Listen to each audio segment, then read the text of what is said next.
Hello anh em, chào mừng anh em đã quay trở lại với cái channel của mình. Hôm nay mình sẽ làm một video clip để giới thiệu với anh em về những thứ mà chúng ta sẽ được đón nhận ở trong bản cập nhật 5.0 và chúng ta cần phải chuẩn bị gì cho một bản cập nhật big update rất lớn của WebPass ở trong tháng 7 này. Ok.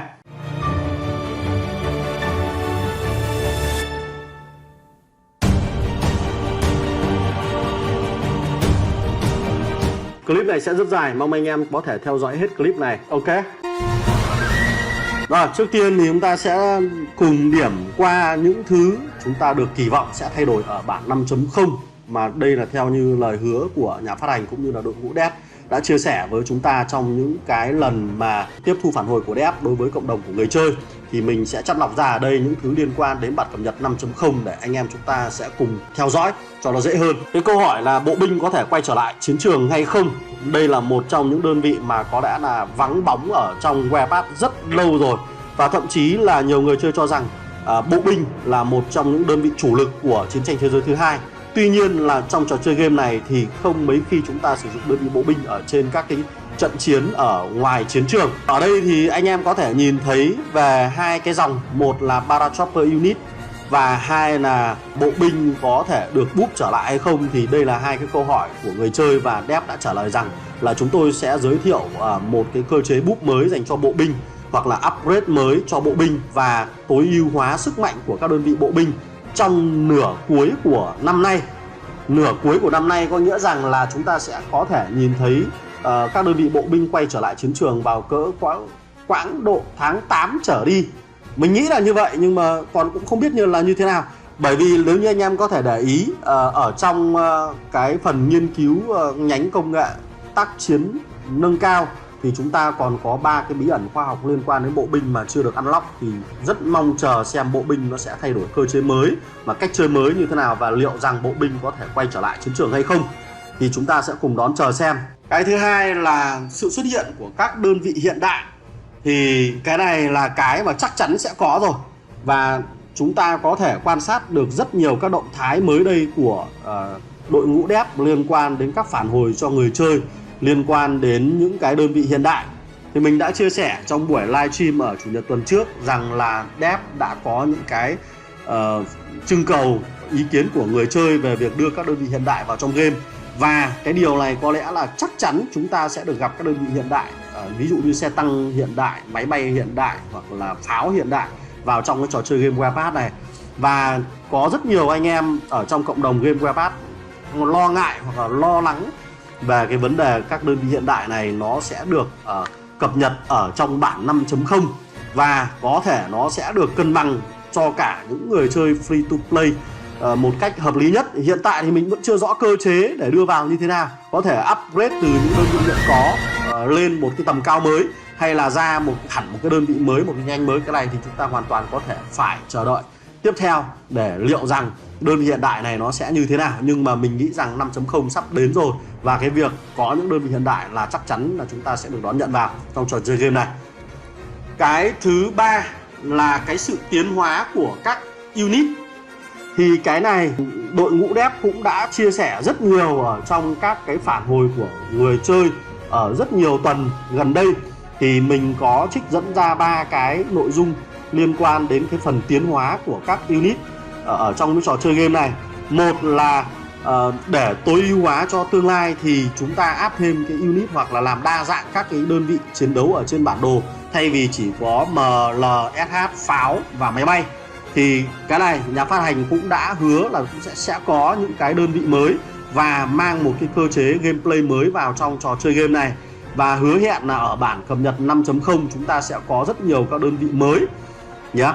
Và cái thứ hai là dev có nói rằng họ sẽ công bố cái việc là phát triển một cái tiến hóa mới của các đơn vị ở bản 5.0 và thêm các cái tính đa dạng hóa ở trên chiến trường. Thì cái này có lẽ là sẽ là một điều rất hay. Ví dụ cái tính đa dạng có thể kể đến như dòng xe tăng hạng nhẹ. Ngoài việc chiến đấu bắn nhau trực tiếp thì các dòng xe tăng hạng nhẹ có thể bắn được máy bay. Đó, thì mình cũng hy vọng là chúng ta sẽ có những cái sự đa dạng nhiều hơn nữa trong cái phần chiến thuật, cũng như là nâng cấp và lựa chọn các đơn vị ở trên chiến trường. Cái thứ tư là trực thăng. Cái trực thăng này đã xuất hiện ở trong phần roadmap 3.0 và nếu như anh em quan tâm chúng ta có thể theo dõi lại cái video clip của mình chia sẻ cảm nhận về cái roadmap này. Thì cái việc vấn đề phát hành ra một đơn vị mới là trực thăng là chắc chắn là có rồi, và hiện tại là đơn vị này đang được kiểm thử, tức là đang được dev thử nghiệm, kiểm tra và cân bằng sức mạnh so với các đơn vị khác, cũng như là kiểm tra lại cái cơ chế gameplay để nó không thể để nó thay đổi ít nhất so với cái gameplay hiện tại của Warpath, cũng như là đưa cái đơn vị này vào trong trò chơi game làm sao cho nó hợp lý nhất có thể. Thì chúng ta có thể nhìn thấy ở đây là chúng ta cũng sẽ có cơ hội được trải nghiệm đơn vị này ở trong bản cập nhật 5.0 anh em nhé. Cái tiếp theo là diệt tăng có được búp lại hay không. Đây là một trong những đơn vị gọi là con ghẻ của game Warpath. Chúng ta thấy rất nhiều các đơn vị khác ở trong trò chơi game này, nhưng mà nó cũng không được sử dụng nhiều ở trên chiến trường. Ngoài bộ binh thì chúng ta còn có diệt tăng và các đơn vị xe tăng hạng nặng. Thế thì ở đây dev có trả lời chúng ta rằng là các đơn vị xe tăng diệt tăng sẽ được mở khóa ra những cái tính năng đặc biệt khi tiến hóa lên các dạng unit hiện đại. Cái này nghe rất là hay, đúng không? Ngoài cái việc là diệt tăng thì đơn vị xe tăng này nó còn có thêm những cái tính năng đặc biệt khác khi mà nâng cấp lên các đơn vị xe tăng hiện đại. Rất là tuyệt vời. Và mình cũng rất là đáng mong chờ xem rằng là dev sẽ thiết kế các đơn vị xe tăng diệt tăng này như thế nào. Đấy, thì là hợp lý. Và nếu như một cái cơ chế gameplay đủ mới để đưa các dòng diệt tăng này quay trở lại thì thật là tuyệt vời. Ok, nội dung tiếp theo liên quan đến vấn đề máy bay ném bom. Nhiều người chơi của chúng ta cho rằng máy bay ném bom hiện tại là đang là quá mạnh và thực sự là cần phải nép bớt cái sức mạnh của máy bay ném bom đi, bởi vì là thông qua 1-2 mùa CT4 vừa rồi anh em nhìn thấy cái tập đoàn quân của máy bay ném bom nó thực sự khủng khiếp như thế nào. Cho nên là đã có rất nhiều phản hồi của người chơi liên quan đến sự khủng khiếp của máy bay ném bom và họ cho rằng là chúng ta cần phải nép bớt cái này. Thế thì dev cũng đã hứa rằng là việc mà nép bớt các máy bay ném bom sẽ được lập lịch cho bản cập nhật 5.1. Cái sự thay đổi từ súng phòng không hiện tại là chỉ bắn một máy bay ném bom thôi. Đấy, cho nên là anh em thường chơi chiến thuật bầy đàn là đưa những chiếc máy bay ném bom có độ bền khỏe nhất bay trước để thu hút hỏa lực của súng phòng không. Đấy, và các máy bay ném bom yếu hơn thì sẽ bay phía sau khoảng độ vài giây để tránh được các loạt đạn từ súng phòng không. Thế thì ở bản cập nhật 5.1 chúng ta sẽ không thể làm được điều này, bởi vì là các súng phòng không lúc này sẽ có khả năng lổ đạn lổ, dạng đạn lổ, tức là bắn lên trời có thể không trúng máy bay của bạn nhưng vẫn gây ra sát thương. Đấy, cái này hoàn toàn là thực tế, đúng không? Đạn súng của pháo phòng không nó bắn lên thì nó sẽ có cái tầm ảnh hưởng của sóng xung kích ấy, và gây ra cái thiệt hại cho các máy bay. Đây là điều hoàn toàn đương nhiên. Đó, thì mình nghĩ là cái này hợp lý thôi. Rồi, cái phần rất đáng được mong đợi nữa là cái phần CT4 mới, cái chế độ chơi CT4 mới, và chúng ta có thể thấy được là dev đã khẳng định cho chúng ta là một cái bản đồ mới đang được phát triển, là Cairo sẽ là một cái thành phố của nhà hát chinh phục mới. Thì mình không rõ là lúc này nó gọi là CT4 hay nó chỉ là một dạng sự kiện diễn ra ở thành phố Cairo. Nhưng mà nhìn cái dòng là The New Cairo Theater of Conquest mới sẽ xuất hiện ở trong tháng 9, cuối tháng 9 là chúng ta sẽ được trải nghiệm cái này. Thế thì nếu như điều này diễn ra thì có thể đội ngũ dev sẽ phải làm lại cái bản đồ thế giới, bởi vì thành phố Cairo là một thành phố cấp 3 mà Theater of Conquest là một thành phố cấp 4, cho nên là có thể chúng ta sẽ bị thay đổi về cái cấu trúc của bản đồ cũng như là sự liên thông giữa các thành phố. Có thể là họ sẽ thay đổi tên thôi. Cairo hiện tại sẽ thay đổi sang một cái tên khác và Cairo sẽ là một cái CT4 khác mới. Rồi, và cái nội dung gần cuối cùng đấy là cái vấn đề về di trú. Nhiều anh em khi chơi ở các server khác nhau và muốn di trú sang một cái server mới để chơi cùng với bạn bè của mình thì cũng mong muốn tìm kiếm được cái cách thức di trú nó dễ dàng hơn. Bởi vì hiện tại là chúng ta chỉ có thể mua được 2 cái vé di trú một lần để nhảy sang server khác. Quả là một cái điều rất tốn kém, đúng không? Để nhảy sang một cái server khác anh em cần có khi là cần 70 vé và mỗi tuần anh em chỉ mua được 2 vé như vậy thì bao giờ mới đủ để sang chơi với bạn bè của mình. Thế thì đây là một cái băn khoăn của rất nhiều người chơi, và trong đó Dev cũng đã hứa là trong bản cập nhật 5.0 thì chúng ta sẽ có thêm những cái cơ chế để nhận thêm các vé di trú này, cũng như là có thể là giảm các cái vé, số lượng vé di trú đi, cũng như là tăng các cái nguồn để chúng ta có thể mua được cái vé này hơn, ngoài cái việc nạp thẻ và mua ở trong cửa hàng Liên Minh. Rồi, phần tiếp theo là cái phần rắc rối liên quan đến cái tập đoàn quân. Nhiều người chơi ở trong trò chơi game Warpath rất ủng hộ cái tính năng tập đoàn quân này, nhưng bên cạnh đó nó cũng đem lại cho chúng ta rất nhiều phiền toái khi người chơi cầm key của tập đoàn quân đi ngủ, hoặc là bận trong chốc lát, hoặc là không điều khiển các tập đoàn quân, dẫn đến các tập đoàn quân này AFK ở trên bản đồ, và là cái điểm yếu để các cái kẻ thù có thể khai thác và tiêu diệt các tập đoàn quân này dễ dàng.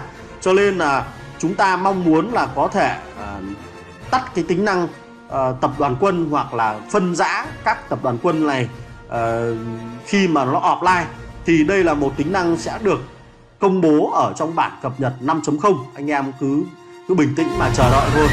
Ngoài ra thì cái vấn đề liên quan đến các cái chỉ số kill cũng như là chỉ số tấn công ở trong tập đoàn quân, bởi vì là nhiều người chơi xin quân của các anh em trong liên minh, nhưng mà khi mà đến gần cuối, tức là cái phần kết liễu đối thủ, thì anh ta lại sử dụng các chiếc xe tăng của mình để kết liễu thay vì các chiếc xe tăng của đồng minh.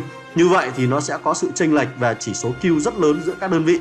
Thì Dev cũng nói rằng là họ đang phát triển một cái cơ chế mới để có thể share ra các phần quà, các chỉ số kill cho toàn bộ những cái chiếc xe tăng tham gia vào tập đoàn quân đó. Mình nghĩ cái này là hoàn toàn hợp lý và thật là tuyệt vời, đúng không? Như thế thì nó mới công bằng và anh em gửi quân thì nó mới không tiếc. Rồi, phần tiếp theo ở trong clip này thì chúng ta sẽ cần phải tích lũy những cái gì trước khi cập nhật 5.0 để có thể đón nhận bản cập nhật 5.0 một cách dễ dàng nhất có thể. Cái phần này thì nó không dành cho những người giàu có hoặc chơi game bằng tiền bạc. Anh em chơi game bằng tiền bạc thì có thể bỏ qua cái phần clip này. Đó. Hoặc là những bạn mà đang là newbie, hoặc là những người đang chơi ở những cái máy chủ mới, thì chúng ta cũng có thể bỏ qua cái phần nội dung này. Ngoài ra thì anh em có thể xem và tham khảo, đúng không? Để chúng ta biết là nội dung chúng ta có những cái gì. Rồi, trước khi đi vào những cái phần chi tiết cụ thể thì mình nói rõ cái phần logic để anh em có thêm cái phần tư duy khi chơi cái game Warpath. Khi mà chúng ta nhận thấy có thông tin về một cái đơn vị mới xuất hiện ở trong trò chơi game Warpath, thì kéo theo đó chúng ta sẽ phải có một sĩ quan mới, ít nhất là như vậy, 1 đến 2 sĩ quan mới dành cho đơn vị mới đó. Ví dụ như xuất hiện là trực thăng thì có thể sẽ phải xuất hiện thêm cả các sĩ quan mới dành riêng cho trực thăng. Đấy là cái thứ nhất. Cái thứ hai, khi có đơn vị mới thì cũng sẽ phải có một cái phần bản vẽ mới. Đấy, giống như ngày xưa chúng ta đón nhận các đơn vị mới là máy bay thì sẽ kéo theo là sĩ quan máy bay, bản vẽ dành cho máy bay, đồ đạc dành cho máy bay và điểm kinh nghiệm cũng như là đạn dược dành cho riêng cho máy bay. Thế thì tương tự như vậy, nếu như có sự xuất hiện của trực thăng thì nó sẽ có sĩ quan mới, bản vẽ mới, đồ đạc mới, điểm kinh nghiệm và các cái đạn dược mới để chúng ta có thể nâng cấp được chiếc trực thăng này lên. Thì đây là một cái logic rất là bình thường, anh em có thể phải lưu ý để chúng ta có thể áp dụng cho tất cả những cái phần chơi về sau của mình. Rồi, thế thì dựa trên những cái điều này thì chúng ta cần phải chuẩn bị cái gì? Trước tiên là những cái này liên quan đến cái phần thẻ để mở ra các đơn vị cho thứ 5 hàng tuần đấy. Nhiệm vụ của anh em ở đây là nếu như chúng ta đã đủ các đơn vị để chơi thì chúng ta có thể tiết kiệm những thứ này. Ngoài, thứ nhất là các thẻ phe, thứ hai là các cái thẻ chiêu mộ mở rộng, và cái thứ ba là các cái thẻ lựa chọn đơn vị 5 sao, giống như là hai cái phần màu đỏ, ô màu đỏ mà mình khoanh ở đây. Nếu như anh em thật không sự cần thiết thì chúng ta nên tiết kiệm những thứ này. Cái thứ hai là vấn đề về phôi. Nếu như anh em đã đủ những đơn vị mà chúng ta đã chơi thì chúng ta có thể upgrade hoặc là ghép ra các phôi và để nguyên trạng thái như thế này. Chúng ta không cần thiết phải nâng lên một cái phôi cao hơn chỉ cần giữ nó ở dạng 6.1 là đủ. Cái thứ ba liên quan đến sĩ quan mới thì anh em có thể tích lũy về các tượng vàng. Chúng ta có bao nhiêu tượng vàng thì chúng ta tích lũy lại. Đấy. Ngoại trừ là những anh em newbie hoặc là những anh em chơi server mới thì các bạn cứ tiêu đi chứ tích lũy làm gì cho nó thọt. Còn những anh em chơi ở các server cũ đã đầy đủ các sĩ quan mà bạn chơi rồi thì có thể lựa chọn cái việc là tiết kiệm các tượng vàng này để phục vụ cho cái việc là tạo ra các sĩ quan mới. Cái tiếp theo là bạn có thể tích lũy các cái mảnh chuẩn hóa 4 sao, 5 sao và mảnh chuẩn hóa không quân. Bởi vì từ các mảnh chuẩn hóa này thì chúng ta có thể mở ra các đơn vị, ngẫu nhiên các đơn vị trong đó có thể nhận được các đơn vị mới. Đó, thì chúng ta nên tiết kiệm, bởi vì dù sao thì anh em cũng đã đầy đủ rồi thì mở ra bây giờ cũng chả giải quyết được vấn đề gì. Thay vào đó anh em nên để lại nó về sau. Rồi liên quan đến phần bánh răng và đạn dược, mình cũng không biết được máy bay trực thăng nó sẽ sử dụng cái loại nào trong hai loại này, hoặc là tạo ra một loại mới, cái đó thì mình cũng không biết. Nhưng mà suy cho cùng, nếu như anh em đã đủ trò đồ chơi thì chúng ta cứ tích lũy cả hai cái này lại và dùng hai cái này thì chúng ta có thể reset lại thì cũng được. Đấy, thì anh em có thể kiếm ở các nguồn nào có hai cái loại này thì chúng ta kiếm nhiều nhất có thể để tích lũy lại nhá. Thì mình dự đoán là hai cái ô này là hai cái ô dành cho máy bay trực thăng sẽ xuất hiện ở cái phần này, thì chúng ta cũng có thể chờ đợi để xem liệu rằng là Dev sẽ thiết kế cái phần UI UX này như thế nào. Nhưng mình đoán 90% là nó sẽ xuất hiện hai ô này. Phần tiếp theo là chúng ta tiết kiệm về phần bản vẽ. Những bản vẽ vàng cộng mà anh em không dùng thì chúng ta cũng có thể để lại, hoặc là chúng ta có thể phân rã ra để lấy điểm. Và điểm này chúng ta nên tích lũy lại. Đó, chúng ta không nên đổi ra các cái hòm khác để mở ra, bởi vì chúng ta đã đủ rồi thì việc đổi hòm và mở ra mới nữa thì cũng không giải quyết vấn đề gì cả. Đó, thay vào đó thì bạn có thể tiết kiệm những cái thứ này để hy vọng đơn vị mới thì chúng ta sẽ có cái để chúng ta đổi ra. Đúng không? Ngoài ra thì cái hòm bản thiết kế vàng, nếu như bạn đã đủ đồ chơi rồi thì chúng ta cũng nên tiết kiệm cái hòm này. Càng nhiều càng tốt. Cái hòm này thì nó sẽ mở ra ngẫu nhiên các đơn vị khác nữa, nhưng mà biết đâu đó chúng ta sẽ có những cái đơn vị mà của trực thăng chẳng hạn thì nó cũng sẽ ra được cái hòm này. Và khi mà có hòm bản vẽ rồi thì cái cần thiết tiếp theo không thể thiếu đấy chính là các nguyên liệu để chế đồ. Nếu như mà chúng ta không có đồ để chế thì bạn cũng có thể tiết kiệm những thứ này. Đây là những thứ cực kỳ quan trọng để giúp bạn có thể chế được các cái đồ vàng cộng hoặc là vàng cộng ngay lập tức khi mà có xuất hiện một đơn vị mới. Cho nên chúng ta cố gắng kiếm thật nhiều những thứ này có thể các bạn nhé. Rồi ngoài ra thì mình cũng có một cái lưu ý liên quan đến cửa hàng đấu trường, là bạn không nên tiêu phí cái điểm ở trong cửa hàng đấu trường này, bởi vì mình suy đoán là nó có thể cung cấp thêm các nguồn hàng khác ở trong cái cửa hàng này, và việc bạn sử dụng hết các điểm này trước với bản cập nhật 5.0 thì nó sẽ rất là phí. Đấy, nếu như mà chúng ta tiết kiệm được thì các bạn cứ tiết kiệm để hy vọng có thêm một cái nguồn mới thì chúng ta có thể tiêu nó. Rồi, đấy phần tiếp theo chúng ta có thể làm gì trước cái bản cập nhật 5.0. Đấy, thì ở đây mình nói ngắn gọn thôi bởi vì nó cũng đã dài. Trước tiên thì nếu như anh em chưa đi hết các màn chơi chiến dịch thì chúng ta nên kết thúc cái màn chơi chiến dịch đi. Thì hiện tại màn chơi chiến dịch tối đa đang là map 1240. Bạn cố gắng đi trước cái phần chiến dịch này tối đa có thể, và chúng ta sẽ nhận được các điểm nhiều nhất có thể, và chúng ta nên tiết kiệm các điểm này. Đấy, bởi vì mình hy vọng, mình suy đoán là các đồ đạc mới, các cái phần nguồn vật tư mới cũng sẽ xuất hiện ở trong phần cửa hàng chiến dịch.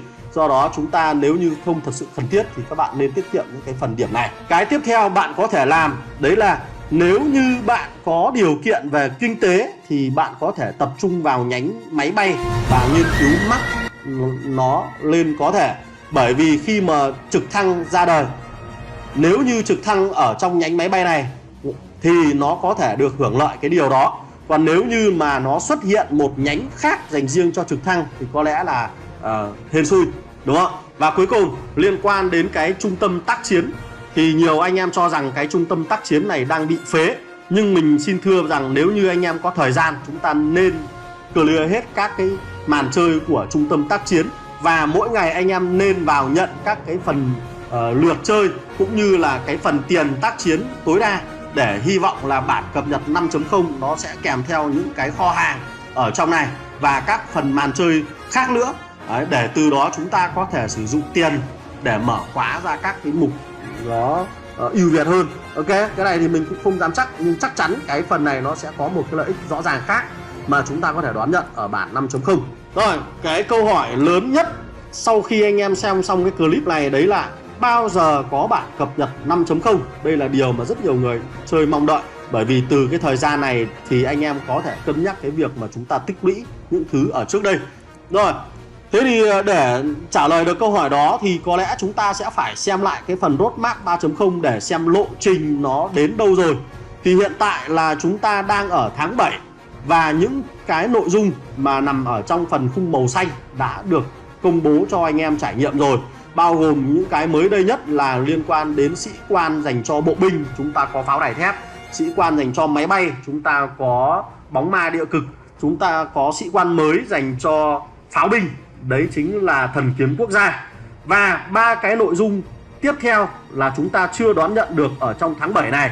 Đó, đấy chính là cái phần máy bay chiến đấu mới, mang đến cơ chế mới ở trên chiến trường, rồi là các đơn vị hiện đại cũng như là sơn xe. Thì cái này có lẽ rằng mình suy đoán là sớm nhất thì hiện tại cũng phải đầu tháng 8, bởi vì bây giờ là 19 rồi, 19 tháng 7 rồi. Sớm nhất cũng phải nửa đầu của tháng 8, tức là 15 tháng 8 đổ ra thì chúng ta mới có cơ hội để trải nghiệm được các cái tính năng này. Còn nếu không thì nhà phát hành sẽ phải đưa dần ra các bản cập nhật, ví dụ 5.0, 5.01, 5.02 về những cái nội dung này. Đấy. Còn nếu bị delay về cái cơ chế chơi thì có lẽ phải đến cuối tháng 8, thậm chí sang tháng 9 thì chúng ta mới được trải nghiệm. Nhưng điều đó thì là cái phần tỷ lệ phần trăm rất là thấp thôi. Mình thấy rằng là cái máy bay trực thăng đã được phát triển từ cuối năm ngoái, mùa thu năm ngoái là đã có cái thông tin này rồi, thì không có lý do gì đến hết mùa hè năm nay chúng ta vẫn chưa được trải nghiệm cái này, đúng không? Thế thì một cái thời gian rất sớm thôi là cuối tháng 7, đầu tháng 8 là anh em sẽ có được cái trải nghiệm này. Điều đó có nghĩa rằng là chúng ta sẽ chỉ còn khoảng 1 tháng nữa thôi. Trong vòng 1 tháng này là chúng ta sẽ phải làm hết tất cả các công việc ở bên trên để chúng ta có thể có một cái thuận lợi nhất có thể tích lũy cho cái bản cập nhật 5.0. Rồi, có lẽ là clip của mình cũng xin phép tạm dừng tại đây. Có những cái nội dung anh em xem để tham khảo, nhưng có những cái nội dung anh em có thể triển khai để chúng ta chuẩn bị đón nhận cái bản cập nhật rất mới và rất nhiều thứ trong cái bản cập nhật này. Nếu như anh em có bất kỳ câu hỏi nào thì chúng ta có thể trao đổi với nhau ở trên diễn đàn Discord của mình nhé, hoặc là bạn có thể để lại ở phần comment. Thì còn bây giờ xin chào và hẹn gặp lại anh em ở trong các video clip lần sau. Goodbye.